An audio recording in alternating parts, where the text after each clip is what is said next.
Hello, good morning, and welcome to Breakfast and Passion with me, Errol Hines, on Friday the 30th of June 2006. And my, we are on the last day of June, nearly into July already. Hold tight, Carnival, we're expecting you.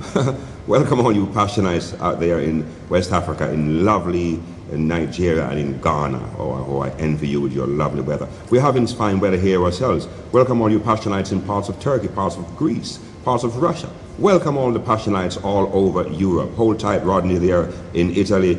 And we thank you for letting us into your homes and sharing the Passion experience, the voice of the community, with yours truly, Errol Hines, right here, strutting his stuff with all the lovely entertainment that's coming up your way today. And talking about entertainment, our guest for this morning is Mr. Ken Martin. He is a singer that specializes in singing reggae. And I had the occasion to go to this do they were having, you know, talent spotting and all that. And I saw this man and I went straight up to him and says, yep, I want you on the Breakfast Show. And here he is this morning. In the second part of the show, we're going to be looking at the African Caribbean news. And of course, today, the African Caribbean news, the African Union is proposing a democratic charter. And we're looking at things like, you know, what's coming from the Caribbean, deadline pressure for new trade agreement between nations and so forth. And you know, our health matters. We're looking at prostate cancer, which is a killer of too many men. We've got lovely entertainment and sports and a lot of good stuff for you. And of course, you know, if you haven't had your breakfast yet, you better get to it because it's the best meal of the day. And don't forget your passion fruit.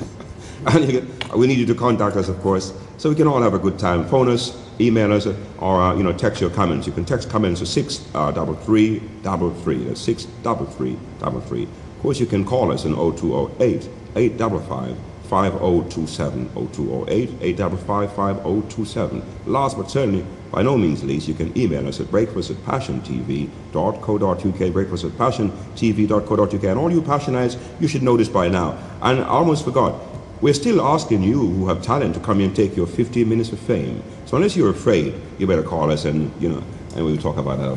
This is the man of the moment, the star. Welcome, brethren. Thank you. Welcome. Morning. Morning to Errol. Morning to each and everyone. Passion. Absolutely. Yeah, there was an event where I saw you performing up there in Wood Green. Yeah. It was, you know, an event that is really showcasing talent. Yeah. Alex, higher level Alex.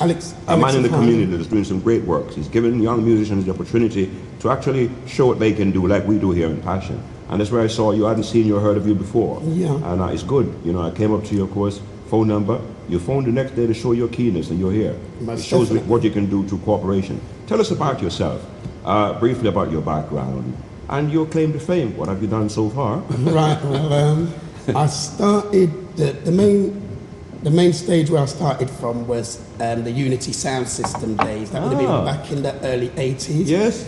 And that was North London's finest sound. Absolutely, Sound it was system. A great sound, yes. And you had other sounds from South London like Coxon, Saxon. Yes, of course. And not forgetting Java over in Harlesden. Oh, many of them. Many. So it was the sound Don't system. Don't forget the Mighty Shaka. The Mighty Shaka as well. So stuff over the sound system. As many of us plied our trade that way. Yeah, over the sound system, and basically writing original material still. Of course. And doing it over the 7-inch versions, and then from there I realised that the following I was getting was pretty tight, and it was good, and it was encouraging me all the time. So I said to myself, okay then, I need to take this a step further. And basically after the sound system era, around the mid-80s, my elder brother Simeon, he was in a band back in the 70s. So you come from a musical family kind of? Yeah, really. Mom and dad, did they sing as well? My dad was a preacher back in St. Vincent in the West Indies, and my mum used to sing in the church as well. But you always hear my dad singing in the background. Of course, anyway, I mean, you can't be a preacher without having some little kind of singing ambition, you know. So I think he fancied himself as a singer as well. But there was definitely a lot of music in my house in the way of playing records and growing up with the radio and so forth. And my older brother, we got a little demo together. And went over to Body Music Records in South Tottenham. Yes. Hold tight, Fitzroy. And did a live audition. Live audition in the shop. Yes. Singing 2 songs. One was actually called... A live audition in the shop? In the shop. So like when you see, like, did you watch the film The Harder They Come? Yeah. When they were lining up outside the gate, you know, singing and say, hey, give me a chance, man, you know, so me can sing.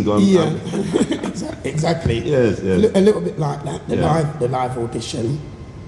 And Fitzroy was impressed from the first two songs. Well, Fitzroy know the music, isn't it? Yeah.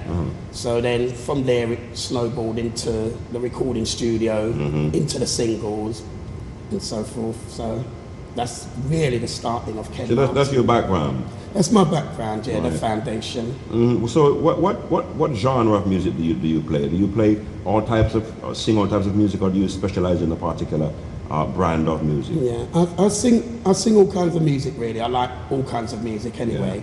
But reggae is just something that I really latched onto. Just gelled with that. That just gelled with it. But funny enough, I used to play back in like the early 80s. I was into that jazz funk, that whole jazz funk. That's right, because a number of us, over the whole of the UK. Yeah, it did. Yeah. And it's influenced quite a lot. Oh, and lots of influences from Incognito to Atmosphere to Linked, Yes. and so forth. You know your stuff.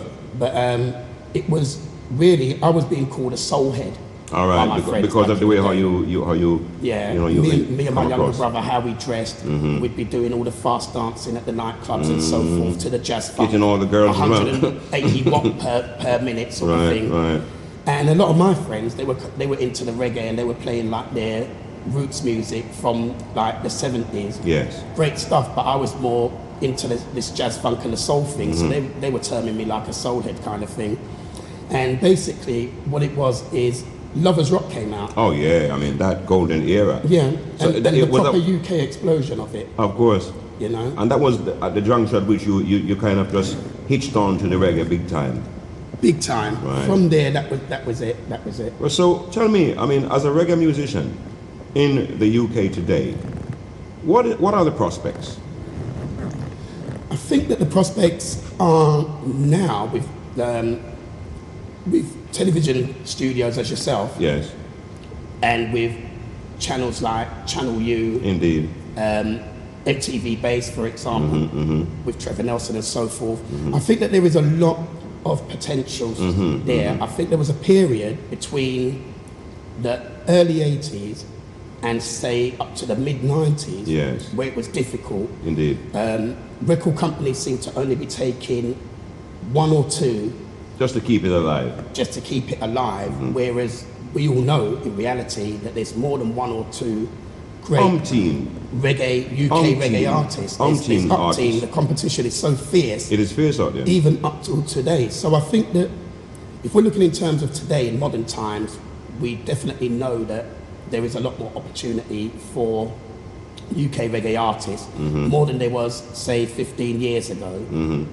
But what we have to make sure of as well is that a lot more of the youngsters, the new generation, Yes. come into the reggae. Absolutely, keep the flame burning. Yeah. But us older heads, and I've been saying this for a number of weeks over this breakfast program, that we need to do more to create an infrastructure.